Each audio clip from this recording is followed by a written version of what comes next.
আস্তাগফিরুল্লাহ রাব্বি মিন কুল্লি যামবি ওয়া আতুবু ইলাইহি ওয়া লা হাওলা ওয়া লা কুওয়াতা ইল্লা বিল্লাহিল আলিয়্যিল আযীম। আল্লাহুম্মা সাল্লি আলা মুহাম্মাদিন ওয়া আলা আলি কামা সাল্লাইতা আলা ইব্রাহিম ওয়া আলা আলি ইব্রাহিম ইন্নাকা হামিদুম মাজিদ। আল্লাহুম্মা বারিক আলা মুহাম্মাদিন ওয়া আলা আলি মুহাম্মাদ কামা বারাকতা আলা ইব্রাহিম ওয়া আলা আলি ইব্রাহিম ইন্নাকা হামিদুম মাজিদ। রব্বুল আলামিন পাক পরওয়ারদিগার পিছনের রোজাগুলোকে কবুল করে নিন, সামনের রোজাগুলোকে থাকার তৌফিক দান করুন। আমাদের পূর্বপুরুষ সহ সকলকে আর কি বাবা আদম সালাম মা হাওয়া আলাইহিস সালাম থেকে এই পর্যন্ত আল্লাহ রাস্তায় রসুল সাল্লামের রসুলের দোয়াকে কবুল করে নিন।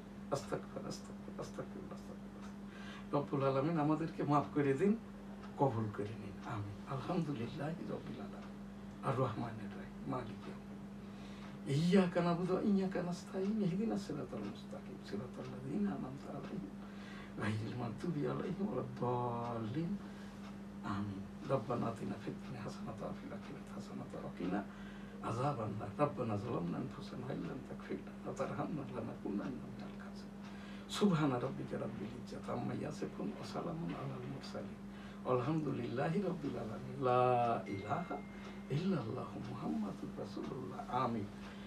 এখনকার আমাদের যে এই ডেইলি ভিউজের প্রোগ্রাম, আমার এই যে অনুষ্ঠান পরিচালক এবং ক্যামেরাম্যান সহ অন্যেরা না থাকার কারণে একাই আর কি আমাকে অনুষ্ঠানগুলো পরিচালনা করা হচ্ছে। এখন আমাদের এনএসটিভি যে নিয়মিত প্রতিদিনের যে এই অনুষ্ঠান ডেইলি ভিউজ, আজ আমাদের সংবাদপত্র দুইটি, দি ডেইলি নিউজ স্টার, দৈনিক Ittefaq.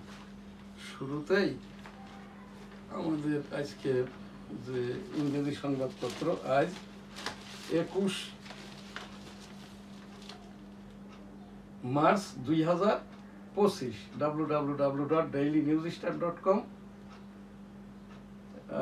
dailynewsstar.com, IPTV newsstar.tv, Facebook এসালি গোলদার, WhatsApp newsstar.tv, Daily News Star. The Daily News Star, BNP in fighting claims 43 lives in 7 months. Advisory Council clears amendments to last track trial. High session government steps bring relief. এখানে এখন আমাদের এই যে দৈনিক ইত্তেফাক, 1100 মামলা chargesheet একটিতে, July August আন্দোলন 1100 মামলার চার্জশিট হয়েছে একটিতে, তার মানে 1999টি মামলাই আর কি এখানকার ভুয়া। এখানে বলা হচ্ছে একাধিক আসামি, গ্রেপ্তার 10,000। বেশিরভাগ ক্ষেত্রেই বাদী চেনেন না আসামিকে, আসামি চেনেন না বাদীকে। মামলাগুলো পর্যালোচনা করছে সরকার। নিরাপরাধ কাউকে না করার নির্দেশনা আছে। এই যে সরকারের ওপর দায়িত্ব দেওয়াতে এখন যে ঝামেলাটা হবে, এখানটাই নতুন করে আবার মামলাগুলো রিভিউ হবে। এখানে নতুন নতুন লোকজন আবার এখানে ওই যে যারা এই বাণিজ্যটা যারা করছে, এইটার এখানে প্রথমত আর কি যেগুলো চার্জশিট হয় নাই, ভুয়া মামলা, বাদী বিবাদীকে চেনে না, তাকেই আর কি এই মামলার 1 নম্বর আসামি করতে হবে। 2-4টে কেস এই রকমটা করলেই আর কি এই রকমটা সামনে আর হবে না। এটা আমি একজন আইনজীবী হিসাবে আমার ব্যক্তিগত মত আর কি। আমি ক্লান্ত, আমি মরতে চাই। গাজায় ইসরায়েলি নৃশংসতা অব্যাহত, 36 ঘন্টায় 183 শিশু নিহত। নেতানিয়াহু বলেন হামলা কেবল শুরু। আমি এই যে 1987 সাল থেকে এই ফিলিস্তিনের ওপরেই ইস্তেগফার দোয়াটা করি, আস্তাগফিরুল্লাহ রাব্বি মিন কুল্লি যামবি ওয়া আতুবু ইলাইহি ওয়া লা হাওলা ওয়া লা কুওয়াতা ইল্লা বিল্লাহিল আলিয়্যিল আযীম। রব্বুল আলামিন এই যে বেঞ্জামিন নেতানিয়াহুকে অর্থাৎ ইসরায়েলিদেরকে, এই বৈষম্য খুনিদেরকে আল্লাহর রাস্তে আর কি, আস্তাগফিরুল্লাহ আস্তাগফিরুল্লাহ আস্তাগফিরুল্লাহ, মাপ চেয়ে নিয়ে বলছি আল্লাহ তাআলা বেঞ্জামিন নেতানিয়াহু সহ এদেরকে ধ্বংস করে দিন। আল্লাহর রাস্তে গায়েবী মদদ ছাড়া এটা সম্ভব নয় আর কি। অপারেশন সার্চ লাইটের পরিকল্পনা গোপনে চূড়ান্ত করেন টিক্কা খান 1971 সালের 21 মার্চ। এই যে গাজায় ইসরায়েলি হামলার তীব্র নিন্দা বাংলাদেশের, প্রধান উপদেষ্টার সঙ্গে সেনা প্রধানের সৌজন্য সাক্ষাৎ। সেনা প্রধান আর কি করবেন, সে যথেষ্ট চেষ্টা করে যাচ্ছে আর কি। জ্বালানি অবকাঠামোতে হামলা বন্ধে রাজি জেলেনস্কি। গুম সংক্রান্ত কমিশনে তথ্য দিলেন সাবেক সেনাপ্রধান ইকবাল করিম ভুইয়া। মাছ ব্যবসায়ী পরিচয়ে সিদ্ধিরগঞ্জে বাসা ভাড়া নেন আরসা প্রধান আতাউল্লাহ। বিমানের শিক্ষা ইন্টারন্যাশনাল মেডিকেল কলেজ হাসপাতালে। এখানে ইত্তেফাকের, এটা তো গতকালকের খবরগুলো বললাম, গ্যাস সংকটে শিল্পে উৎপাদন অর্ধেকে। 410 কোটি ঘনফুট চাহিদার বিপরীতে সরবরাহ 270 কোটি ঘনফুট। এইটা এখানে বিয়ের প্রতিশ্রুতিতে শারীরিক সম্পর্কের সাজা 7 বছর। নারী ও শিশু নির্যাতন দমন সংশোধন আদেশের খসড়া অনুমোদন। একটি বাদে সব মামলা থেকে খালাস তারেক রহমান। আওয়ামী লীগকে নিষিদ্ধের পরিকল্পনা নেই, নির্বাচন পেছাবে না প্রধান উপদেষ্টা।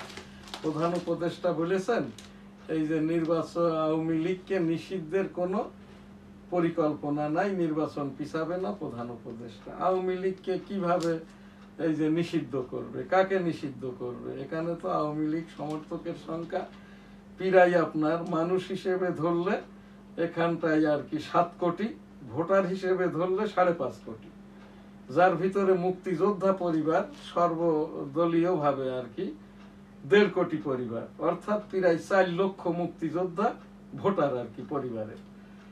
এই জায়গাটা, এইটা মাননীয় প্রধান উপদেষ্টা ডক্টর মোহাম্মদ ইউনূস মহোদয় একজন বিজ্ঞ মানুষ, উনি তার বিজ্ঞতার পরিচয়টা এখানে রেখেছেন। আওয়ামী লীগকে নিষিদ্ধের পরিকল্পনা নেই, নির্বাচন পিছাবে না। আচ্ছা, ধামরায়ে বিএনপি নেতাকে কুপিয়ে হত্যা, এটা কিন্তু ওই বিএনপির 2 গ্রুপের মারামারি, যেটা খবর এসছে। 166 প্রস্তাবের 120টিতে একমত অলির এলডিপি।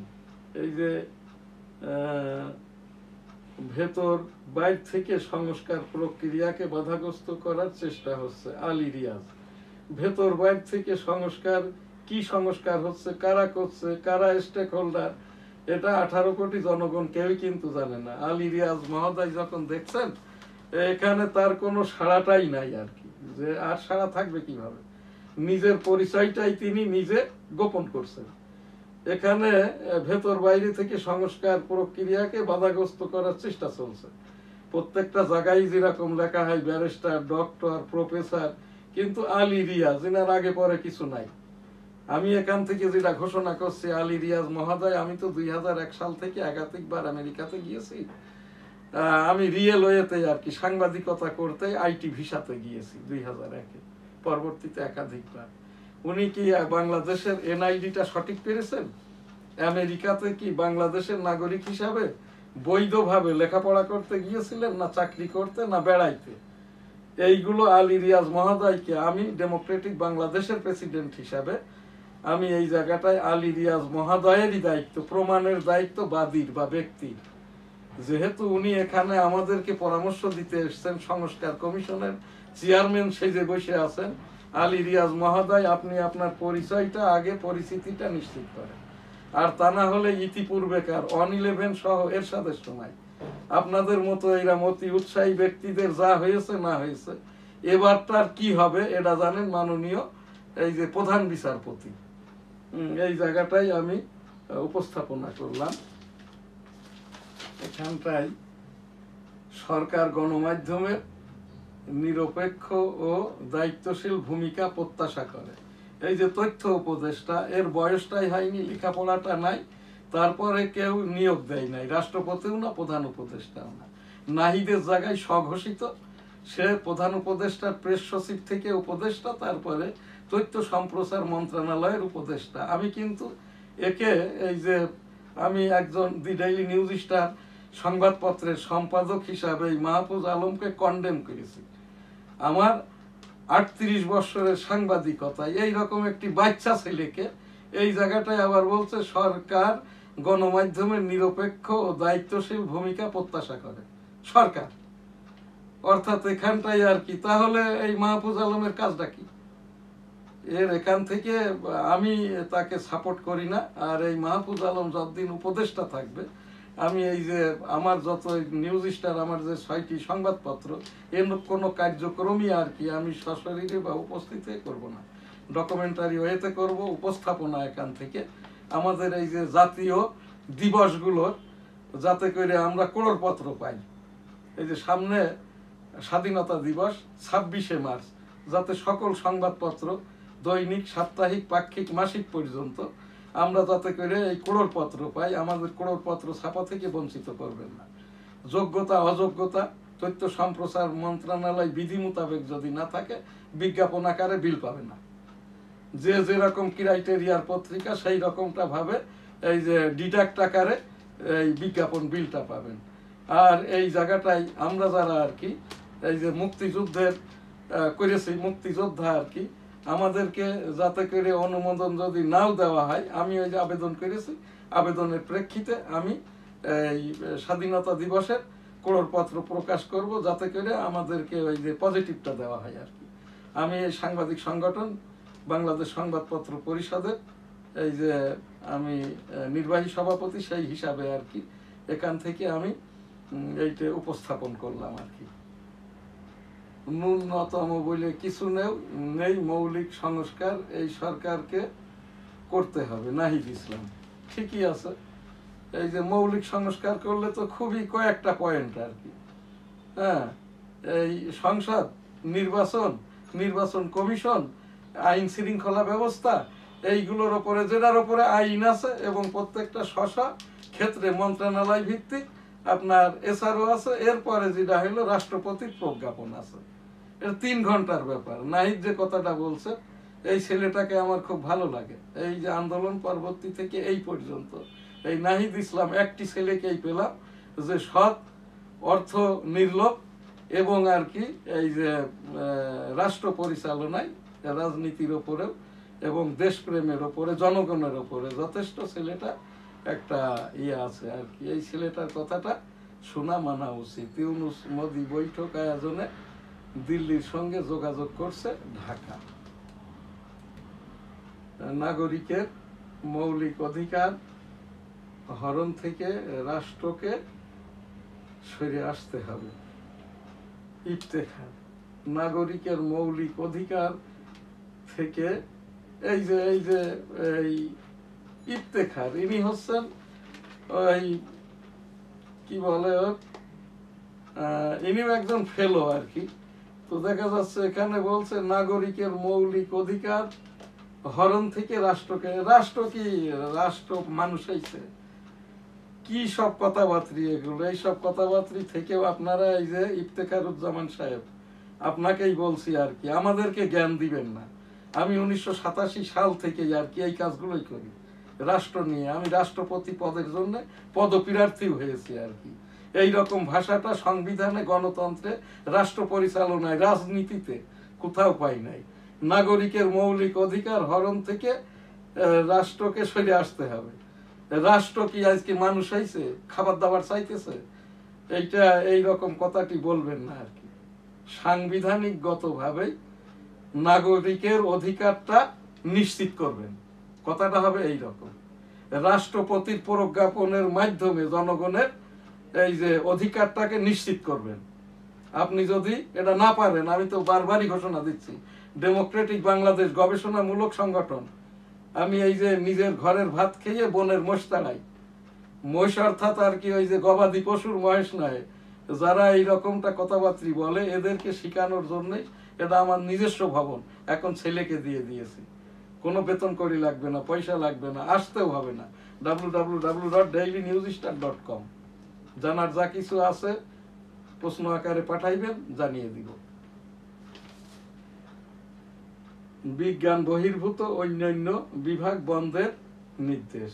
মানুষের অধিকার প্রতিষ্ঠিত না হওয়া পর্যন্ত আন্দোলন চলবে। এই যে জামাত আমির, ওনার নামেই বৈষম্য, এবং উনি এইরকম বলেই যাচ্ছে আর কি, কারণ এর লোকের ভাষাগত তো স্পষ্ট না। আমাদের সুবিধাটা হয়েছে, জামাতের আমিরের কথাবার্তা ইতিমধ্যে আমি একটা জরিপ করেছি, সাধারণ মানের যারা জামাত ইসলাম তারাও এই যে আমিরের কথাটা, আমিরের নামটাও কি জানে না। এই যে জামাত ইসলাম যারা করে তারা জানে তাদের আমির একজনই বা সভাপতি, তিনি হচ্ছেন তাহের সাহেব, তাও তাহের সাহেবের পুরো নামও জানে না। আমি অনেককেই জিজ্ঞাসা করেছি, এই যে দয়াকার একটা ফুটা, এই ডাক্তার মানে কি, এটা কি ডাক্তার, এটা কি ডাকাডাকি, এটা কি ডাকঘর করা না কি? এইটা ইতিপূর্বে 3 বছর আগে আর কি এই যে হাইকোর্ট কর্তৃক নির্দেশনা হয়েছে, প্রেসক্রিপশনে ঔষধের নাম লিখতে হবে অল ক্যাপে, আর ডাক্তারদের নামটা যখনই ব্যবহার করবে বিএমডিসি, বাংলাদেশ মেডিকেল ডেন্টাল কাউন্সিলের সনদ আইডিএর নম্বর লিখতে হবে। আমি যতটুকু জেনেছি আর কি, এই যে জামাতের যিনি সভাপতি শফিকুর রহমান, ইনি হচ্ছেন পশু ডাক্তার। আর ডাক্তার আবু তাহের আর কি, উনি ওই যে হার্বাল মেডিসিনের ওপরে প্রতিষ্ঠান ভিত্তিক একটা আর কি, ওই যেটা ওই প্যারামেডিক ডাক্তার বা হোমিও ডাক্তার, ইনারা জীবনেও কোনো রুগী দেখেন নাই, ইনাদের দেখা কোনো রুগীও আমি কোনো সংগ্রহ এখনো করতে পারি নাই আর কি। তো এই যে মানুষের অধিকার প্রতিষ্ঠিত না হওয়া পর্যন্ত আন্দোলন চলবে। কোন মানুষ, এই দেশের কোন মানুষটার অধিকার প্রতিষ্ঠিত হয় নাই? অধিকার প্রতিষ্ঠিত করার মূল মন্ত্র হলো আমাদের সংবিধান এবং রাষ্ট্রপতির অধ্যাদেশ। এখন যেমন we are under 18 crore people and state, এই যে আমরা মার্শাল্লাহর আন্ডারে, যখন সামরিক আইন প্রশাসক রাষ্ট্রপতিকে সরকার পরিচালনায় সহযোগিতা করে, যেরকম এই 3.5 দিন এই দেশে সরকার প্রধান ছিল না, 5, 6, 7 এবং 8 তারিখের অর্ধদিন ডক্টর মোহাম্মদ ইউনূস মহোদয় বিদেশ ছিলেন, তখন কিন্তু রাষ্ট্রপতিকে এই যে সেনাবাহিনী প্রধান এই মার্শাল্লাহর আদলে সহযোগিতা করেছে। এই রকমটা ভাবে ওই পিলখানা সংক্রান্ত আন্দোলনে যেয়ে এই যে জামাত সভাপতি শফিকুর রহমানকে এই যে সামরিক আইন প্রশাসক ডেকে নিয়ে বলেই দিয়েছেন, আপনারা এই রকমটা করবেন না, কথাবার্তা বলবেন না, আমরা নির্বাচন করে দিয়ে বেড়াকে ফেরত যাব, তখন আপনাদের কাজ আপনারা করেন। আজকের প্রোগ্রাম শেষ করার আগে 1971 সালের রণাঙ্গনের আমি একজন মুক্তিযোদ্ধা হিসেবে মুক্তিযোদ্ধাদের মর্যাদা সেটেলমেন্ট প্রত্যাশা করছি। জাতীয় উপস্থাপনা, ডেঙ্গু কোভিড সতর্কতায় থাকুন, সিটি কর্পোরেশন প্রতিদিন একবার করে মশার ঔষধ স্প্রে করুন। আলহামদুলিল্লাহ, আল্লাহ হাফেজ। জয় বাংলা, আমার সোনার বাংলা, আমি তোমায় ভালোবাসি।